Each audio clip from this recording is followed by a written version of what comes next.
Baiklah, selamat malam.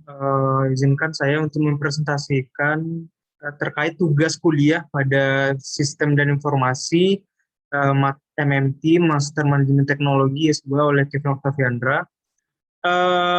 Langsung saja terkait presentasinya. Mungkin saya ingin mulainya dengan sebuah pertanyaan. Sekiranya bagaimana sih kita sebagai profesional yang khususnya bergerak di sebuah bisnis melawan sebuah kedinamisan konsumen yang berbeda-beda dan memiliki karakter struktur berbeda-beda. Contoh bisa kita lihat sih bagaimana sih Zara untuk menggait atau mendapatkan kecintaan konsumen sehingga konsumen membeli produk Zara.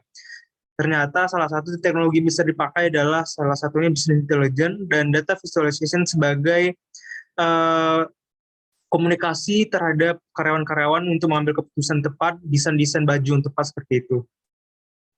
Sekiranya sebelum memulai, apa sih kira-kira data visualization?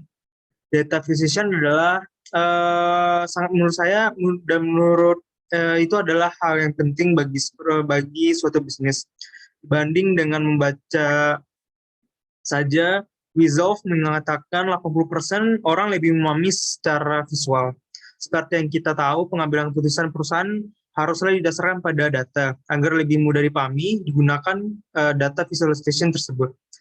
Memang sebenarnya data visualization itu kira-kira apa sih penting menurut Tableau? Visualisasi data atau data visualization adalah tampilan berupa grafis atau visual dari informasi dan data. Dengan kata lain, data visualization mengubah kumpulan data menjadi hal sederhana untuk ditampilkan. Oleh karenanya, pentingnya data visualization adalah agar mengambil kebijakan dapat memahami dengan baik data tersebut dan dapat digunakan keputusan yang tepat. Dengan banyaknya tujuan serta variabel yang dibutuhkan dalam mengakses suatu data, maka terdapat berbagai macam pula visualisasi yang dihasilkan. Menurut Trivio, terdapat 5 tipe visualisasi yang lazim digunakan. Yang pertama adalah temporal. Ciri dari visualisasi tipe ini berupa garis yang memulai dan berakhir dari titik tertentu. Garis tersebut dapat berdiri sendiri atau bersinggungan dengan garis lainnya. Contoh visualisasi data seperti ini adalah scatter plot, data time series, dan diagram garis. Lalu ada hierarki.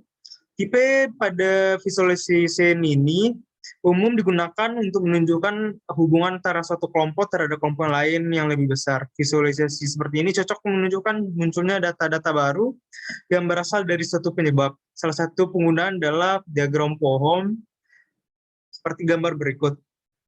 Lalu data visualization juga bisa dikonversi menjadi network.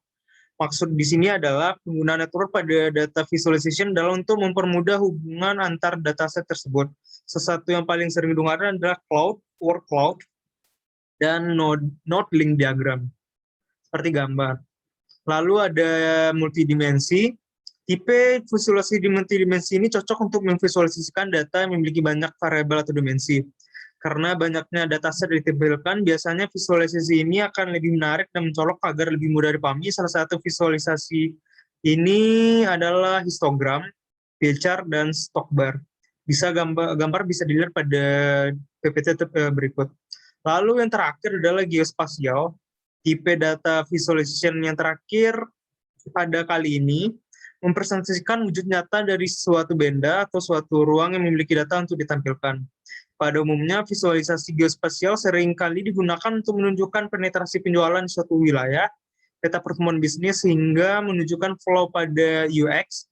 Contoh visualisasi geospasial yang paling sering digunakan adalah heatmap dan kartograf, seperti gambar.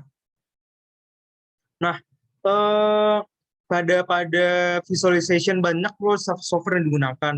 Salah satunya Tableau atau Power BI. Nah, saya ingin menjelaskan kira-kira apa sih Tableau. Tableau adalah platform business intelligence untuk membantu dalam melihat dan memahami data. Platform ini merupakan hasil dari proyek ilmu komputer di Stanford yang didirikan pada tahun 2003. Tujuan dibuatnya Tableau adalah untuk meningkatkan aliran analisis bisnis dan membuat data lebih dapat diakses oleh orang-orang melalui visualisasi. Secara umum, Tableau berfungsi untuk mempercepat pembuatan visualisasi interaktif dari pengolahan data tertentu. Tableau juga dengan mudah digunakan untuk proses implementasi data serta mudah dipelajari. Tableau juga secara khusus dapat menerjemahkan data ke dalam bentuk visual atau presentasi dan mengolah mendata. Tableau memungkinkan pengguna untuk membuat semua visualisasi ini tanpa melakukan pengkodean dan juga dapat mengambil berbagai ukuran data ke dalam yang terolah. Tableau ini memiliki beberapa fitur terbaik. Di antaranya adalah pertama data blending, terus real time analysis, dan kalibrasi data. Nah, yang unik pada Tableau ini adalah memiliki elemen-elemen yang khusus yang ada di sini. Salah satunya adalah Tableau Prep, Desktop Tableau, dan Tableau Online. Dimaksud Tableau Prep ini adalah itu sebuah fitur untuk merencanakan, membersihkan, dan mengkombinasikan sumber data. Sangat membantu untuk melakukan tugas di teori eksternal SQL, Excel, atau tugas lain yang diserahkan ke tim IT. Yang kedua, Desktop Tableau. Tableau digunakan untuk menghubungkan setiap sumber data demi mendapatkan jawaban dari business intelligence, menganalisis KPI, atau membuat dashboard interaktif. Dashboard ini dieksplorasi untuk membantu pengguna mengidentifikasi wawasan mereka sendiri. Lalu yang terakhir adalah Tableau Online. Dua opsi dengan fungsi yang sangat mirip yang digunakan untuk membagikan laporan, jawaban, dan dashboard dengan semua pengguna yang lain. Elemen ini juga menentukan otoritas supaya hanya orang-orang tertentu yang bisa menggunakan atau izin pada data-data tertentu. Nah, kira-kira pada bisnis dan manfaat potensi yang bisa digunakan, khususnya di penggunaan data visualization dan Tableau sendiri banyak hal. Jadi untuk menghasilkan sebuah hasil keputusan tepat di Tableau dan software lainnya, dibutuhkan BI system. Nah, namun sebelum jauh ke sana, kira-kira apa sih BI atau Business Intelligence?